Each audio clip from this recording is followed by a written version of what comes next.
Cristo el Señor resucitó, su amor fue más fuerte que la muerte. Cristo el Señor resucitó. Palabra y adoración, un espacio para que escuches la voz de Jesús. La voz de Jesús. Aleluya, aleluya, aleluya al Señor. Aleluya, aleluya, aleluya al Señor. Paz y bien, ¿cómo estás? Te habla Fray Alejandro. De nuevo contigo para pedir al Espíritu Santo que nos permita experimentar el poder del Cristo resucitado presente entre nosotros, presente en medio de su iglesia. Esa iglesia que sos vos, que soy yo, que somos en definitiva todos los que hemos aceptado en nuestro corazón la salvación de este Cristo que se ofrece y que nos entrega hermanos. La iglesia es fundamentalmente un misterio de fraternidad, es un misterio de hermandad. Y por esto es importante tener en cuenta que el cristianismo no es un club de admiradores de Cristo o de fanáticos de Cristo. No es un gremio de gente seleccionada, asociados o mentalizados por una filosofía que brota del Evangelio. La iglesia es fundamentalmente el misterio de nuestra incorporación personal y comunitaria a la persona viviente de Cristo Jesús. Incorporación interior, profunda, y que se realiza a través del misterio de la fe, del misterio de la gracia, de la vida de Dios en nosotros, en definitiva del misterio del amor.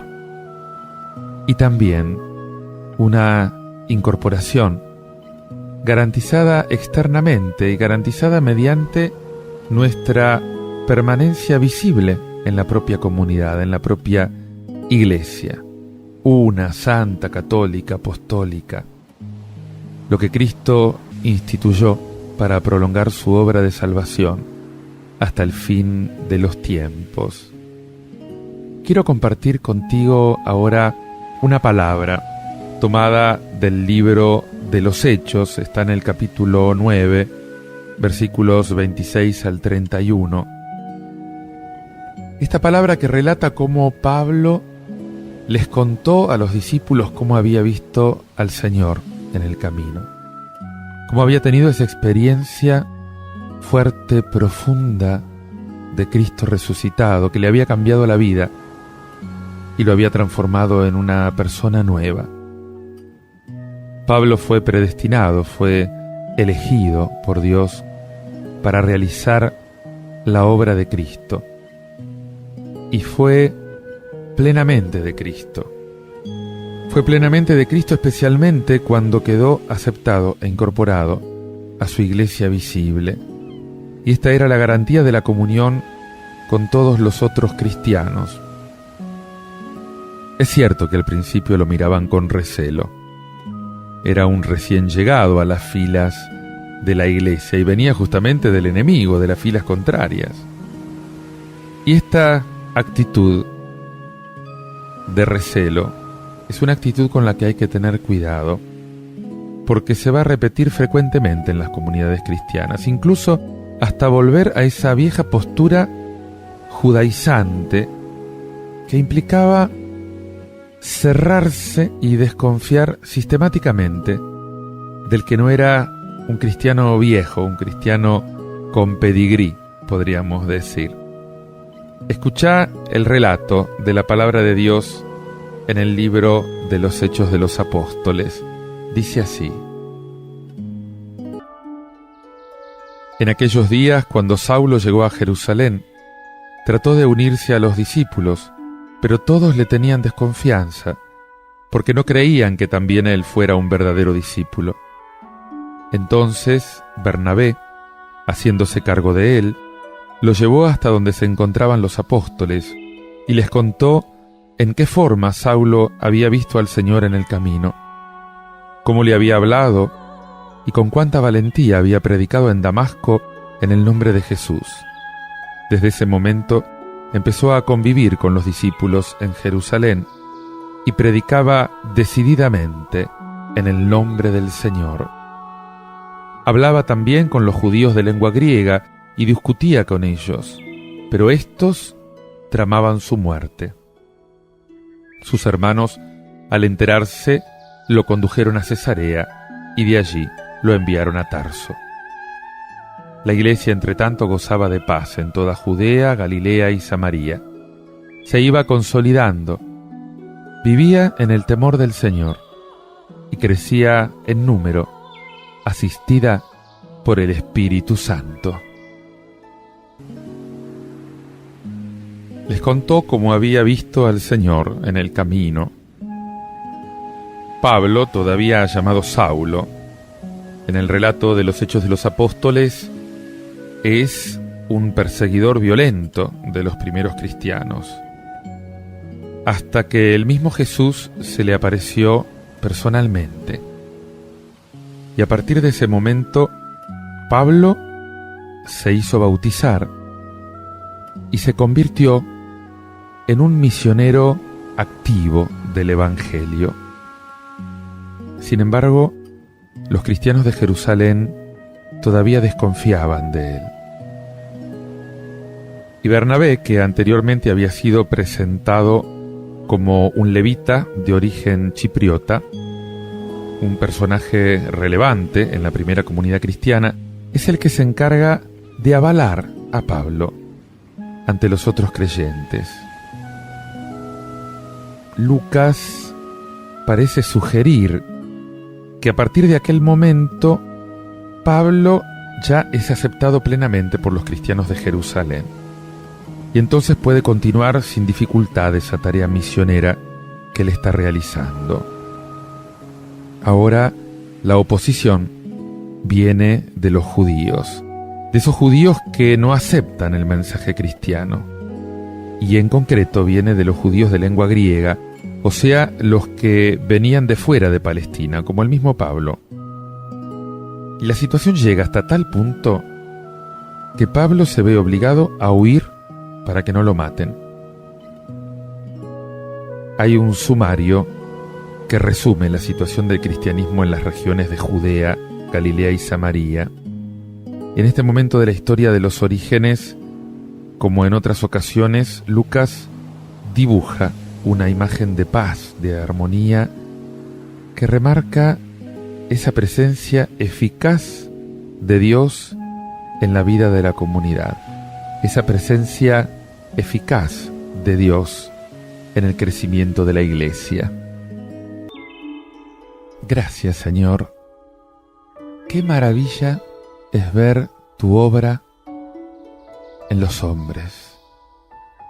Como ese Pablo, Saulo, mejor dicho, que respiraba amenazas de muerte contra tus hermanos, después de haberse encontrado contigo, después de haberte experimentado vivo,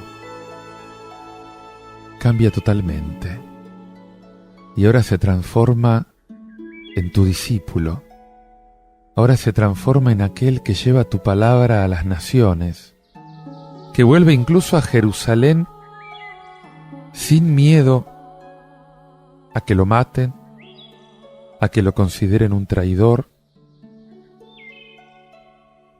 Predica con valentía tu palabra. Te lleva en el corazón, porque esa palabra sos vos mismo, Señor. Y a lo mejor yo tendría que decir que no es Pablo el que predica tu palabra, sino que sos vos mismo el que seguís hablando al mundo a través de la boca de Pablo. Que vos estás cumpliendo aquello que dijiste a tus discípulos: el que me ama, mi Padre lo amará, iremos a él y habitaremos en él. Y si vos estás en el corazón de Pablo, por el poder, por la fuerza arrolladora de tu Espíritu Santo, sos vos mismo el que está hablando en su boca. Es tu espíritu, es tu poder el que sale de sus labios, Señor. Gracias, Señor, porque ahora estoy descubriendo que la misión no es más que abrir la boca y dejar que fluya la palabra que habita en nosotros, por el amor que hemos recibido de ti, por el Espíritu Santo con el que nos has bautizado, porque ese Espíritu arde en el corazón y sale hecho palabra de predicación de la buena noticia de nuestras bocas. Bendito seas, Señor. Te invito a hacer tuya esta oración con el canto que vas a escuchar ahora de Adolfo Cano. Ven y sopla. Pedile al Espíritu Santo que en este momento sople en ti y te sumerja en su fuego divino. Ahí donde tú estás, dile al Espíritu Santo: Espíritu de Dios, sopla sobre mí. Y me dijo el Señor: profetiza al Espíritu, profetiza, hijo de hombre, y di al Espíritu: así ha dicho Jehová el Señor. Espíritu, ven de los cuatro vientos y sopla sobre estos muertos y vivirá. Ahí donde tú estás, dile al Espíritu de Dios que Él sople sobre ti aliento de vida.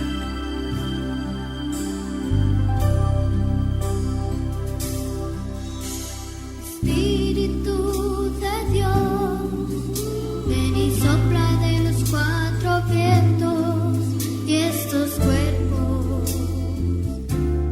vivirán.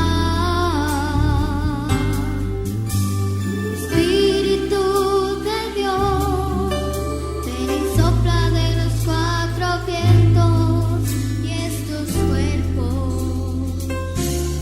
vivirán.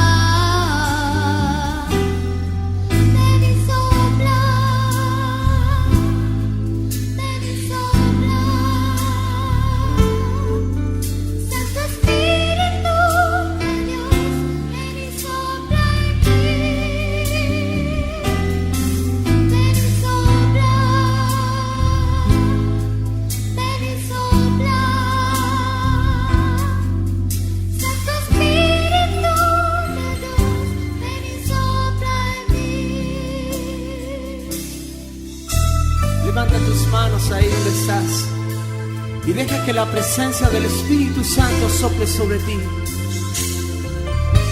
Que Él traiga nuevas fuerzas, que Él traiga nuevos ánimos a tu corazón. Deja que esa dulce brisa de su Espíritu sople sobre ti. Oh, sí, Señor.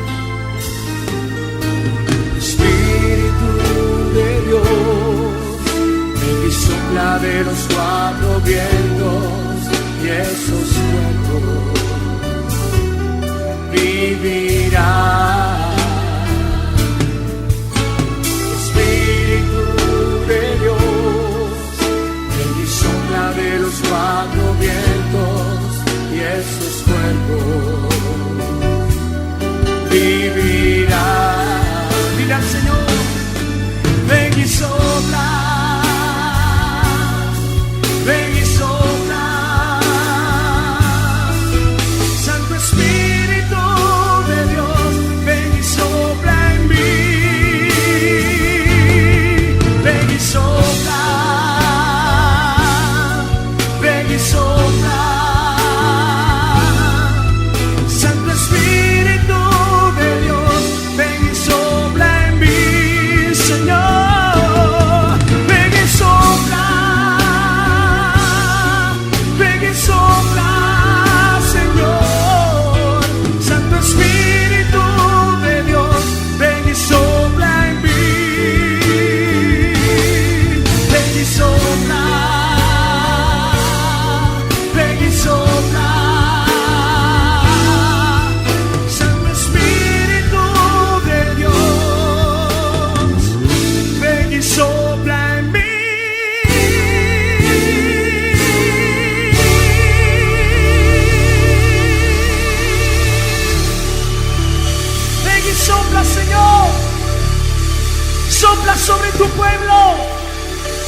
sopla sobre tu iglesia.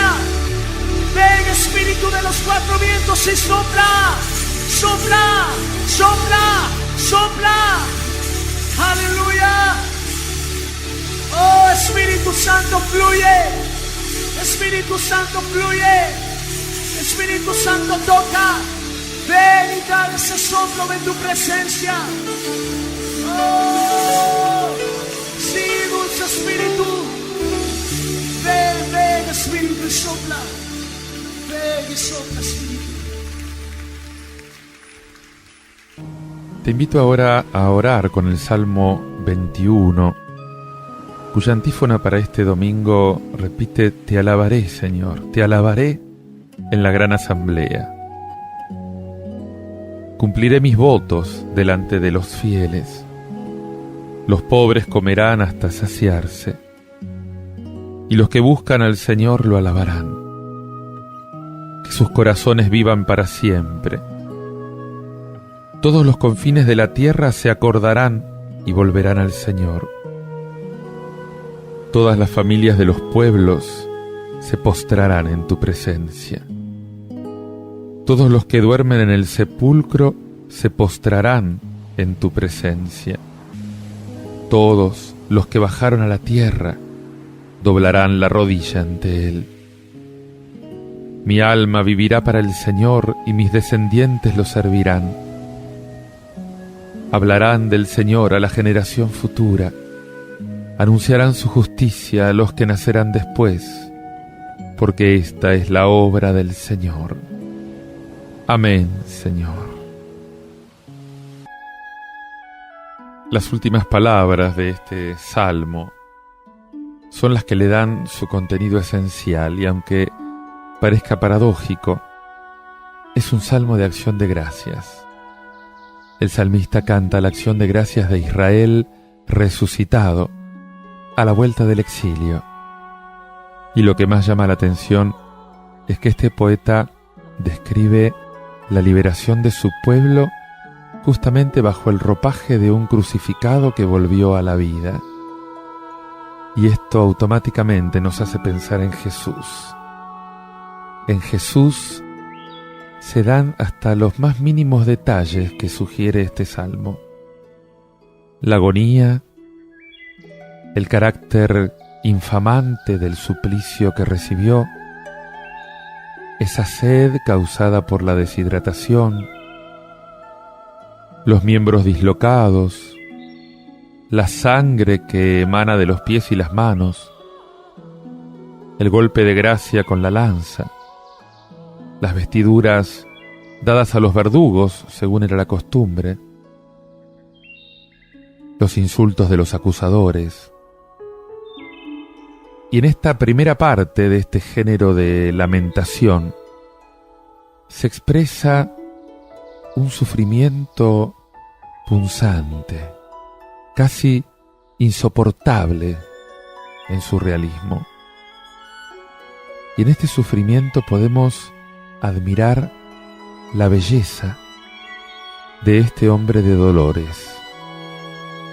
Justamente a diferencia de las lamentaciones de Jeremías, no tiene rabia, no lanza maldiciones contra sus verdugos. Es verdad que expresa su dolor, pero expresa el dolor en medio de una paz profunda que tiene en el alma. Y justamente en esta paz se mezclan acentos de esperanza. Dice: tú, sin embargo, eres santo. En ti esperaron nuestros padres. Tú me acogiste desde mi nacimiento. Tú eres mi Dios. Tampoco aparece ninguna preocupación filosófica sobre el problema del mal. Simplemente sufre y ora con mayor intensidad. El ritmo de este salmo nos permite llegar a lo profundo del alma de Jesús. Tú estás lejos, no permanezcas alejado, me has respondido. Por eso la resurrección, la gloria, la alabanza estaban en su corazón aún mientras permanecía en la cruz. Lee otra vez la tercera parte de este salmo y ponela en los labios de Jesús en la cruz. Fíjate, es una explosión de acción de gracias. Es una explosión de Eucaristía, dicho en griego. Fíjate que la víspera de su muerte Jesús mimó su sacrificio en la acción de gracias de la comida pascual. Él era consciente de esa enorme fecundidad de su muerte e invitó a todos sus hermanos a tomar parte en la comida de los pobres, justamente para asociarlos a la alabanza del Padre. Esta es la obra del Señor, y cada Eucaristía realiza este deseo. ¿Por qué me has abandonado?, dice en algún momento el Salmo. Y esta oración también la podemos hacer nuestra, pero es importante ir hasta el final y poder decir, poder afirmar, poder proclamar: los que buscan al Señor lo alabarán. A ustedes vida y felicidad, yo vivo para Él. He ahí la obra de Dios. El Señor verdaderamente venció a la muerte, y por eso, más allá del dolor, reina la acción de gracias. Escucha este canto del grupo Tercer Cielo, Él reina, y dale gracias al Señor por su victoria sobre la muerte, porque esa victoria es también hoy la tuya.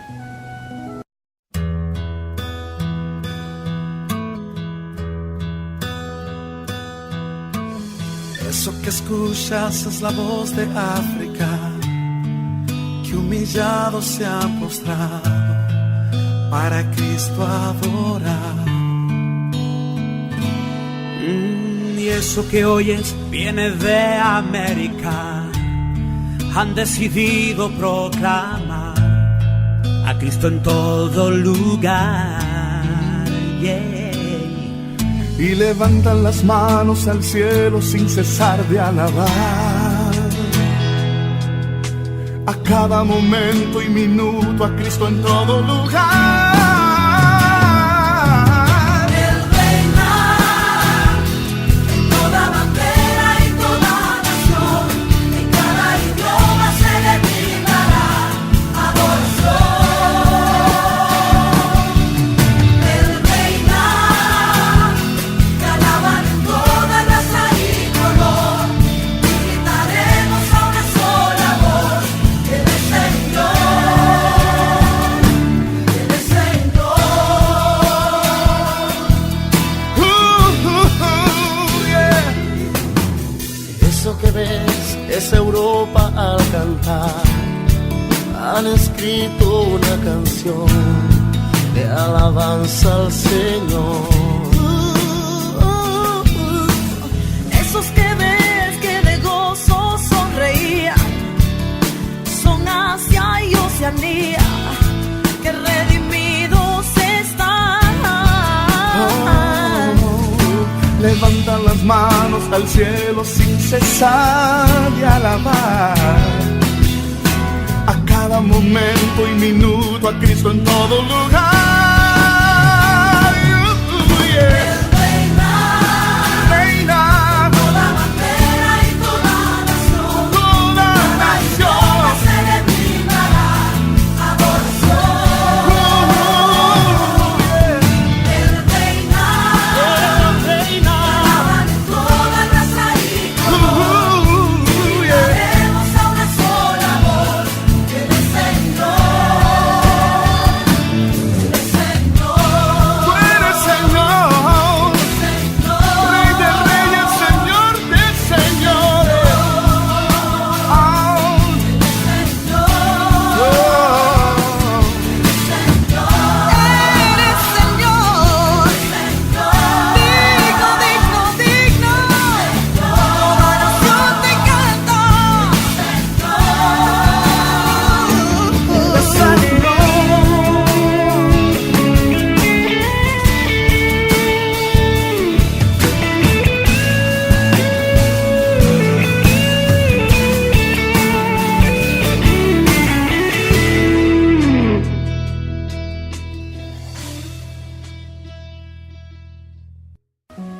la primera carta del apóstol San Juan, que ahora te quiero proclamar, en el capítulo 3, versículos del 18 al 24, pone el acento en el amor.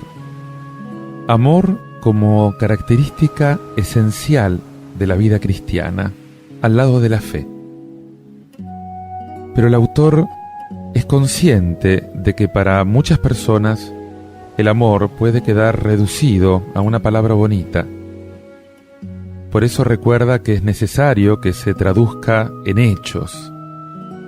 La fe en Cristo va inseparablemente unida a la práctica del amor entre los hermanos, que es justamente el mandamiento principal que dejó Jesús a los que lo seguían.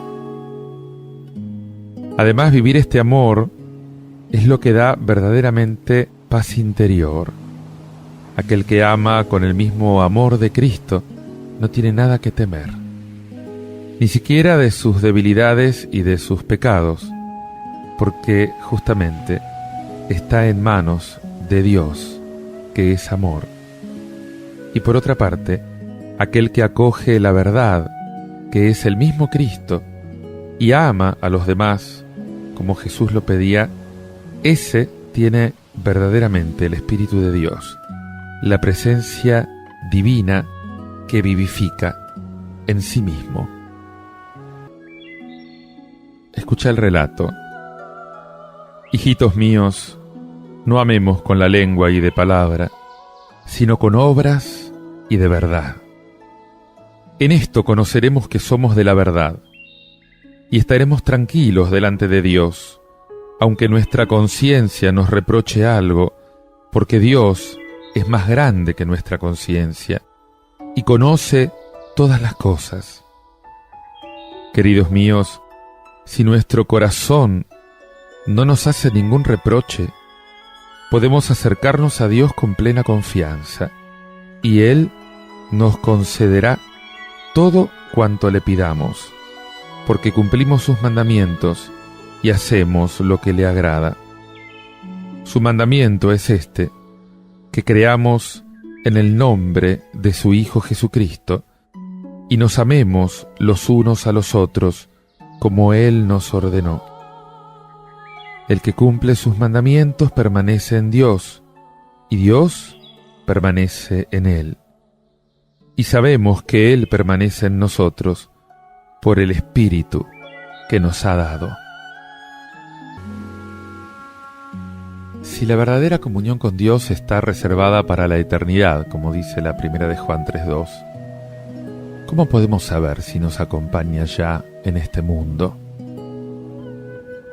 ¿Qué seguridad podemos tener ante Dios si no podemos ni siquiera percibir su presencia? Es interesante porque este pasaje sirve justamente de marco para estas preguntas. Juan llama la atención sobre un principio que a él lo obsesiona. Así como uno no puede contentarse con un conocimiento puramente abstracto de Dios, del mismo modo, no puede uno amar a sus hermanos solamente de palabra. Esta experiencia auténtica del amor entre los hermanos nos da la plena seguridad ante Dios. Nos permite reconocer la presencia permanente de Dios en nosotros y confiere a nuestra oración la certeza de que esta oración es escuchada por Dios. El mandamiento que nos da seguridad delante de Dios y que nos garantiza su presencia entre nosotros es doble. Es, por una parte, creer en el nombre de Jesucristo y amarnos los unos a los otros. Juan presenta estos dos preceptos de tal manera que no parecen sino un solo precepto. Y de hecho, él considera que no hay dos virtudes distintas: la fe por una parte y la caridad o el amor por otra. Más bien, lo que podemos decir es que ambas son como dos dimensiones, una vertical y otra horizontal, pero simultáneas, de una sola actitud. Fe y amor no se pueden separar.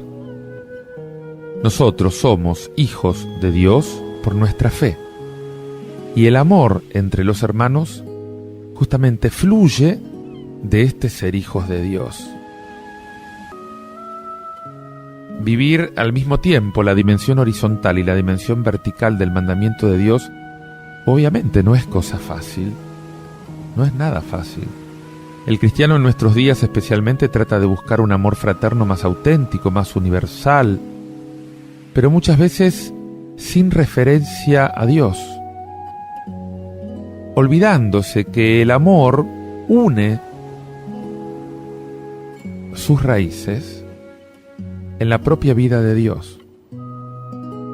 Creer en Jesucristo, como lo pide San Juan, es creer que el Padre ama a todos los hombres justamente a través de su propio Hijo.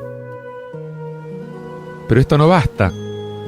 Al mismo tiempo es estar dispuesto a participar en esta especie de mediación de amor.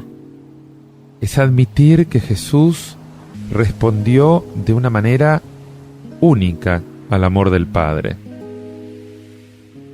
Y es sobre todo intentar imitar esa renuncia y esa obediencia filiales de Cristo. Y acá entramos plenamente en el misterio de la Eucaristía. La Eucaristía pone a los cristianos en relación simultánea con Dios y con los hombres. En la celebración de la Eucaristía, de la acción de gracias, se reúnen los cristianos para dar gracias a Dios, en primer lugar. Pero a continuación, lo que hacemos es reintegrarnos a nuestras tareas que nos van a poner en contacto con los hombres. Y estas actitudes tienen que ser simultáneas. Esto es la esencia de la Eucaristía. Por eso decimos que la Iglesia vive de la Eucaristía. Participando de la entrega del Señor, el Señor nos da su Espíritu para entregarnos también nosotros, unos a otros. El amor como el de Cristo no puede ser vivido sin el mismo Espíritu de Cristo. Pedile al Señor que te bautice, te sumerja y te haga arder en su fuego santo. Hacelo con este canto de Israel y Moisés, Espíritu Santo.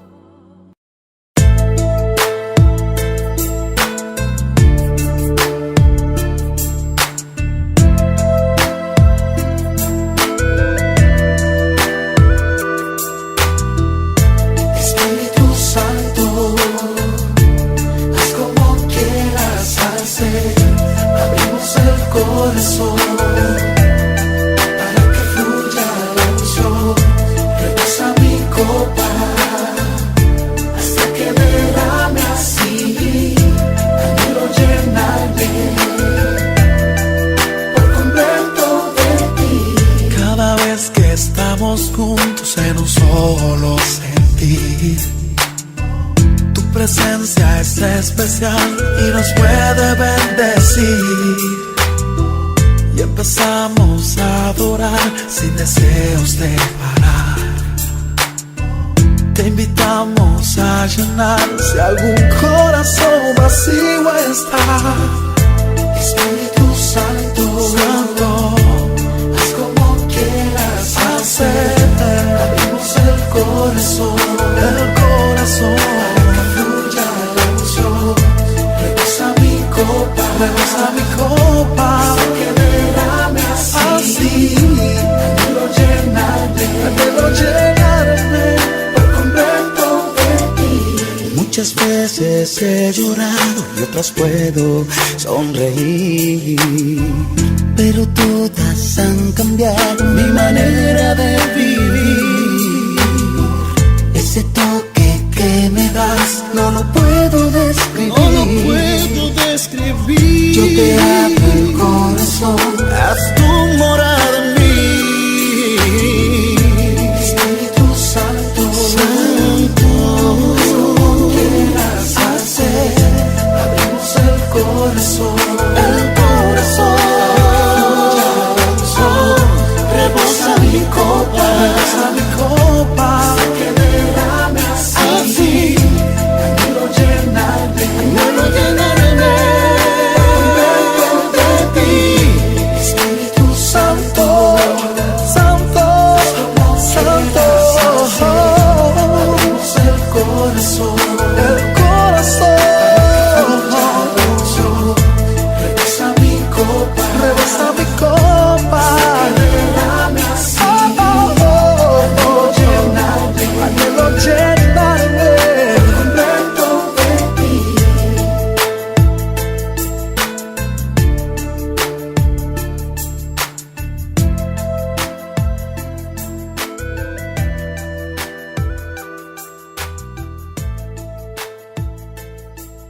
Dice Jesús en el texto que te quiero proclamar ahora del Evangelio de Juan, capítulo 15, versículos del 1 al 8, el que permanece en mí y yo en él, ese da fruto.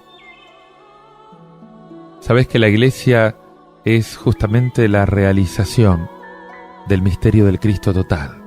Él que es la cabeza y nosotros sus miembros. Él que es la vid y nosotros los sarmientos injertados en la cepa principal por la fe, por la gracia que nos santifica. En su comentario al Evangelio de San Juan, comenta San Cirilo de Alejandría, el Señor, para convencernos que es necesario que nos adhiramos a Él por el amor, ponderó cuán grandes bienes se derivan de nuestra unión con Él, comparándose a sí mismo con la vid, afirmando que los que están unidos a Él e injertados en su persona vienen a ser como sus sarmientos, y que al participar del Espíritu de Cristo, el Espíritu Santo, este Espíritu es el que nos une con Él. La adhesión de los que se vinculan a la vid consiste en una adhesión de voluntad y en una adhesión de deseo. En cambio, la unión de la vid con nosotros es una unión de amor, es una unión de inhabitación. Escucha lo que dice San Juan. Durante la última cena Jesús dijo a sus discípulos: Yo soy la verdadera vid y mi Padre es el viñador. Él corta todos mis sarmientos que no dan fruto. Al que da fruto, lo poda para que dé más todavía. Ustedes ya están limpios por la palabra que yo les anuncié. Permanezcan en mí, como yo permanezco en ustedes.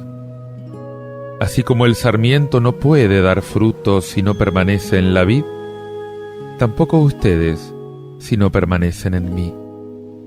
Yo soy la vid, ustedes los sarmientos. El que permanece en mí y yo en él da mucho fruto, porque separados de mí nada pueden hacer. Pero el que no permanece en mí es como el sarmiento que se tira y se seca. Después se recoge, se arroja al fuego y arde. Si ustedes permanecen en mí y mis palabras permanecen en ustedes, pidan lo que quieran y lo obtendrán. La gloria de mi Padre consiste en que ustedes den fruto abundante y así sean mis discípulos. El que permanece en mí y yo en él, ese da fruto abundante. El capítulo 15 del Evangelio de Juan forma parte de la sección que contiene el discurso de despedida de Jesús a sus discípulos, en todo el contexto de la última cena que realizó con sus discípulos. Y con esta fórmula típica de autorrevelación, yo soy, Jesús ahora introduce una nueva imagen para expresar su identidad, una nueva imagen para mostrarnos la relación que tiene con los discípulos. Y usa este símbolo de la vid, este símbolo de los sarmientos, que tiene sus raíces en el Antiguo Testamento. Acordate que en el Antiguo Testamento la viña suele representar al pueblo de Israel. Por ejemplo, en el Cántico de la Viña del capítulo 5 del profeta Isaías. Y Jesús ahora convierte esta metáfora en una imagen de la unión entre Él y sus discípulos. A lo mejor el hecho de que Jesús se presentase como la verdadera vid puede ser que tenga una connotación polémica en relación al pueblo de Israel, porque el pueblo de Israel se lo ve como la vid que no dio frutos, o al menos no dio los frutos que se esperaban de ella. Acordate la queja del profeta Isaías. Dio frutos amargos. Aquella vid de la que yo esperaba frutos sabrosos. Y el acento de todo este texto recae justamente, fíjate, en la necesidad que tienen los creyentes de mantenerse realmente unidos a Jesús. Mantenerse unidos a Jesús como los sarmientos tienen que estar unidos a la vid, si no, no pueden dar fruto. No vas a poder dar fruto nunca si no estás unido a Jesús. El discípulo que no se mantiene unido a Jesús deja de dar fruto. La fecundidad del cristiano no depende de sí mismo, depende de su unión con Jesús. Porque de Jesús recibe la vida, de Jesús recibe la fuerza. La eficacia de toda la acción cristiana no viene de los medios técnicos que se puedan usar, o económicos o estratégicos. Viene de la atención a Jesús y, sobre todo, de la apertura al Espíritu Santo, que es el Espíritu de Jesús. Y en este sentido, justamente Jesús asegura que aquellos que se mantienen fieles a su mensaje, dice, si mis palabras permanecen en ustedes, estos van a continuar viviendo tan unidos a Él y tan unidos al Padre, que van a obtener todo lo que pidan en la oración. Fíjate que esta eficacia de la oración de petición se expresa en otros lugares del mismo Evangelio como el resultado de orar en el nombre de Jesús. Juan 14:13 o 16:23. Y esto es como otra forma de decir que el diálogo con Dios se tiene que producir desde la unión personal con Jesús. Esta unión con Jesús no es de una vez para siempre. Esta unión con Jesús hay que mantenerla, hay que alimentarla. Y por eso sigue abierta la posibilidad de perder esta unión. Podés perder la fe, podés perder la unión con Cristo. Es el sarmiento que es arrancado. Y hay una necesidad de purificar permanentemente esta unión. El sarmiento podado, limpiado, la fe y el amor necesitan ser liberados poco a poco de las impurezas y de las limitaciones que tienen. Esta liberación es la obra del Espíritu Santo. Pedile que Él purifique tu amor y tu fe, que te toque y te cambie. Hacelo con este canto de Adolfo Cano. Ven y tócame.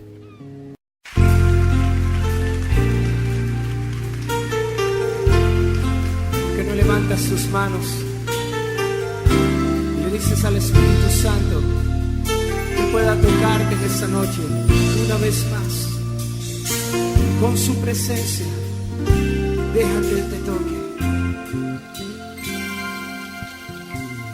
Tócame, ven y tócame,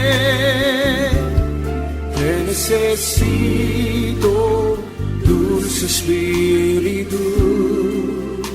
Tócame, tócame, ven y tócame, te necesito, dulce Espíritu. Tócame, tócame, ven y tócame,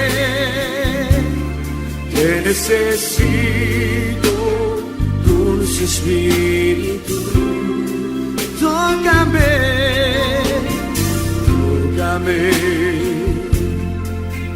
ven y tócame, te necesito, dulce Espíritu. Que tu presencia habite en mí. Quiero sentirme seguro.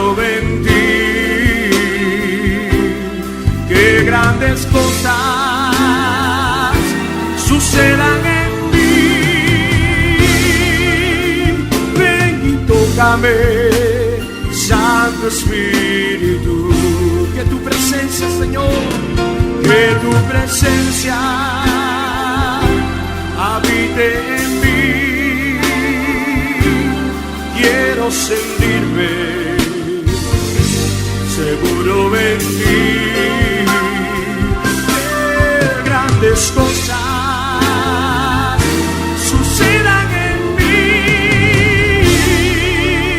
Ven y tócame, Santo Espíritu. Tócame, Señor, con tu Espíritu.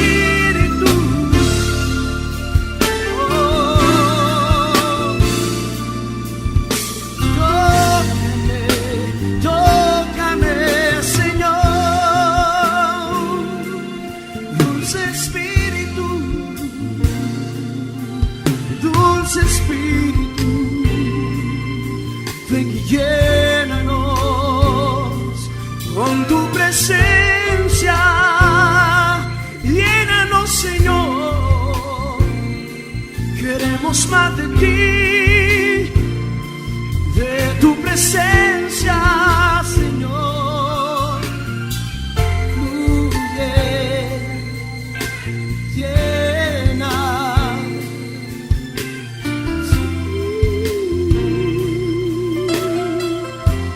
Oh, dile al Espíritu que te toque, deja que Él te toque con su presencia. Oh, Señor, sí, dulce Espíritu. Si el domingo pasado te presentaba a Jesús resucitado como el buen pastor que invitaba a encontrar a Jesús vivo en todas las acciones pastorales de la iglesia, hoy Jesús se te presenta como la verdadera vid, esa vid a la que es necesario que estemos fuertemente unidos. Entre Él y nosotros tiene que haber una comunión grande y auténtica que tiene que circular como si fuera un río de vida. Y ciertamente la parábola de la vid y de los sarmientos es una parábola muy acertada para poder transmitir esta idea. Nosotros somos los sarmientos, las ramas. No podemos vivir sin estar unidos al tronco. La verdadera vid, si se la poda de los sarmientos inútiles, saca otros nuevos y puede emprender el impulso de la vida y cumplir su finalidad, que es dar fruto. Este domingo, por lo tanto, se centra en la reflexión sobre la comunión necesaria con Jesús. Y no me refiero a la comunión que puede haber entre nosotros, para que nos llevemos bien, para que todos pensemos igual, para que siempre vayamos unidos. No es esto.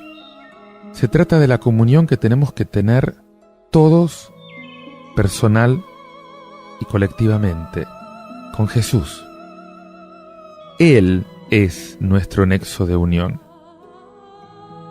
Con Él, incluso entre nosotros.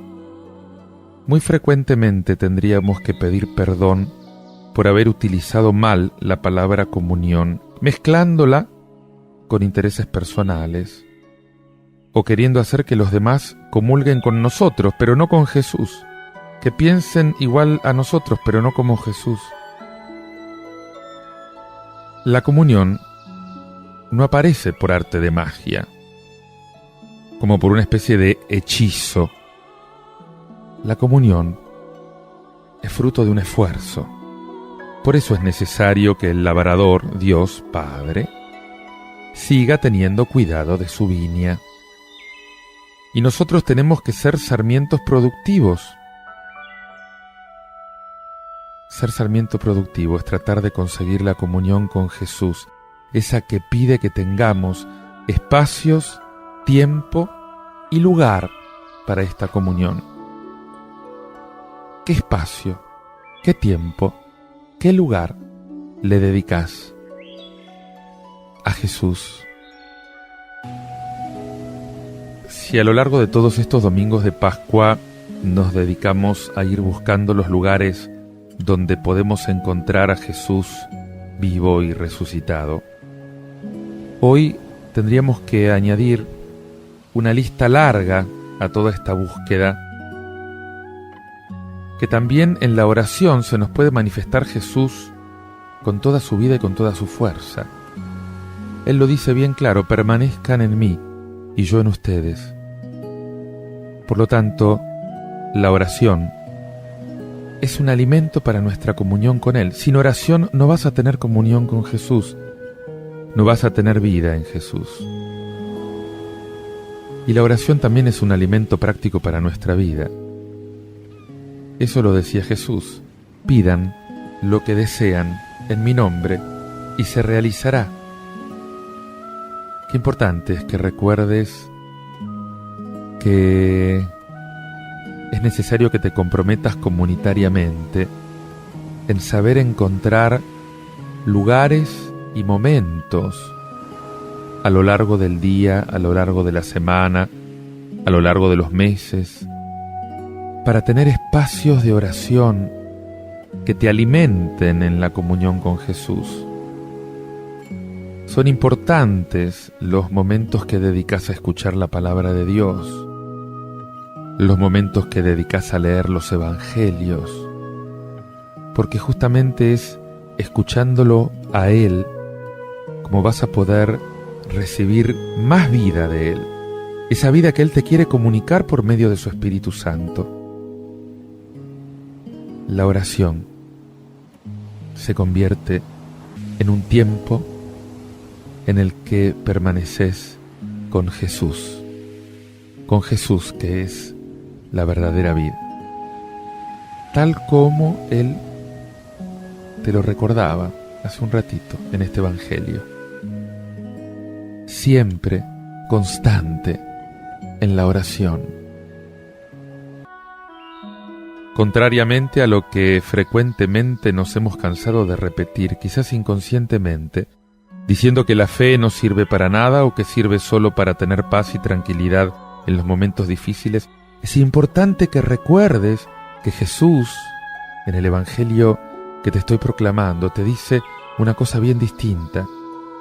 Te pide una productividad clara de tu fe. Quiere que des fruto, y fruto abundante. O sea, el circuito de la fe no tiene que ser algo que circule entre la vid y los sarmientos y se termine ahí. Nosotros no somos el final del trayecto de la fe. Estos sarmientos tienen que proyectar su fe más allá. Tienen que mantener la comunión con Jesús, pero también hacerla extensible hacia los demás. Por lo tanto, nosotros debemos ser intermediarios entre Jesús y aquellos que no lo conocen todavía. Aquellos que a pesar de conocerlo, por ejemplo, no viven en el flujo de vida, no están incorporados a la vid. No nos vamos a cansar nunca de repetir que nosotros no somos cristianos por nosotros ni para nosotros.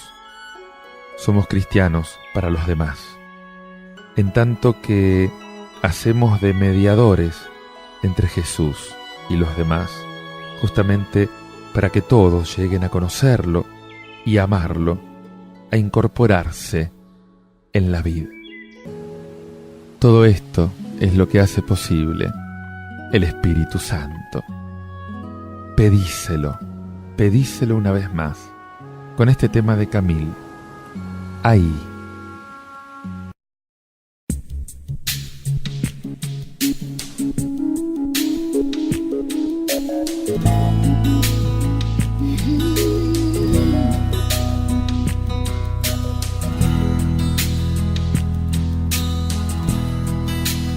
Yo quiero estar en ese lugar donde tú habitas,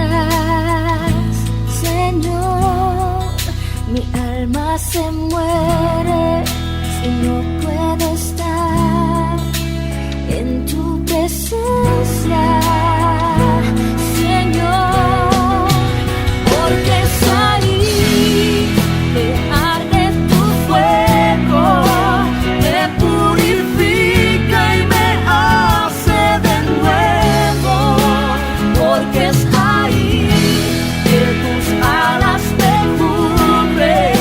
Hay otro lugar que prefiera estar, si no es ahí donde tú estás, cerca de ti. Yo quiero estar, si no es ahí, cerca de ti. Oh, yo quiero estar en ese lugar donde tú habitas, Señor.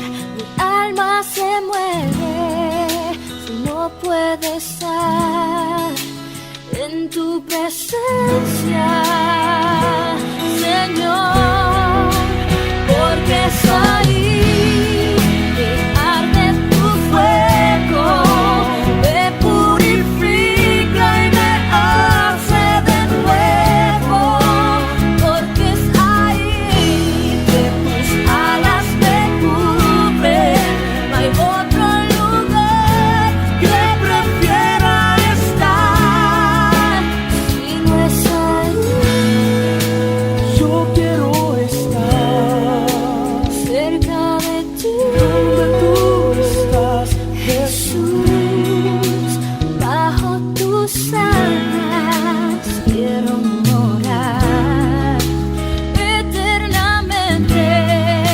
Ahí quiero estar, cerca de ti, oh Dios, mi todo, refugio, castillo eres tú, te necesito.